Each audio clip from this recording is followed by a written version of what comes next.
I have a studio in Cleveland, and I did a lot of work. I don't anymore, but a few years back, I did a lot of work for the local band, the local music scene here in Cleveland, and I did a bunch of CDs for young bands.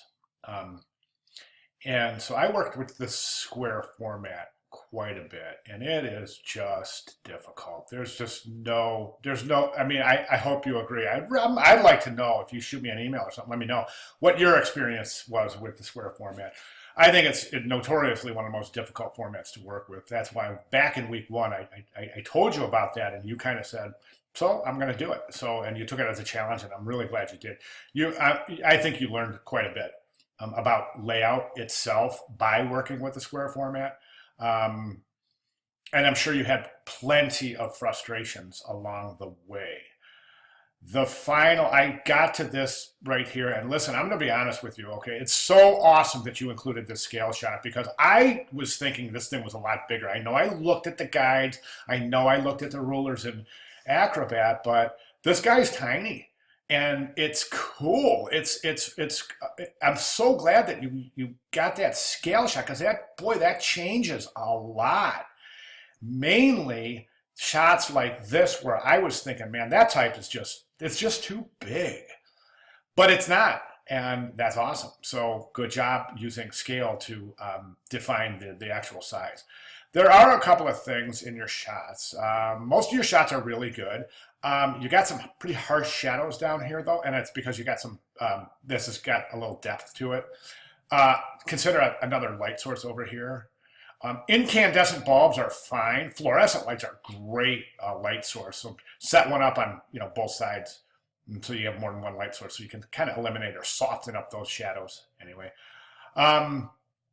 another photo shot that I thought was funky was this. When you get a macro shot, you're going to get some really weird stuff going on with your lens and with perspective, anyways, in photography. So when you're shooting a shot like this, now as you can see, this page here, you can tell that's a square format, but this page looks like it's 3 times longer than them, and that's just an illusion, a kind of a distortion caused by the camera. And I would say don't shoot like that angle down with the open page.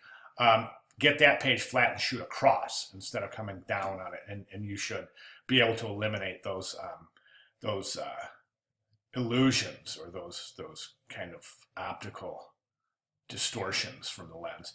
Okay, got a couple of, this is tough, wasn't it? Did you poke your fingers? I say that because when I was in school, I had holes in my fingers from building mock-ups. Still do.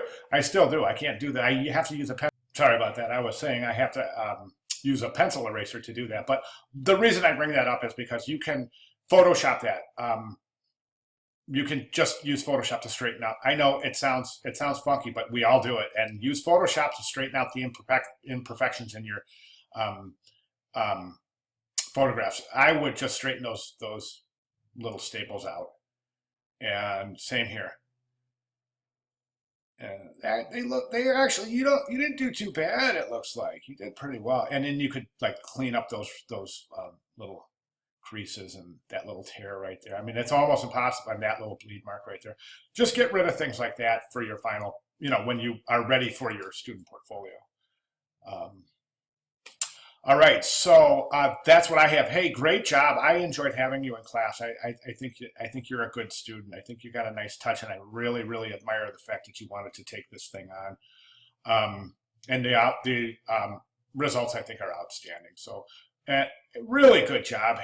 The class is over, but I'm not. I'm here, and I hope to see you again. And if you have any problems, issues, anything, if you need anything, advice, anything in the future, I hope I'm one of the first people you think of. Okay, thank you very much. Great class.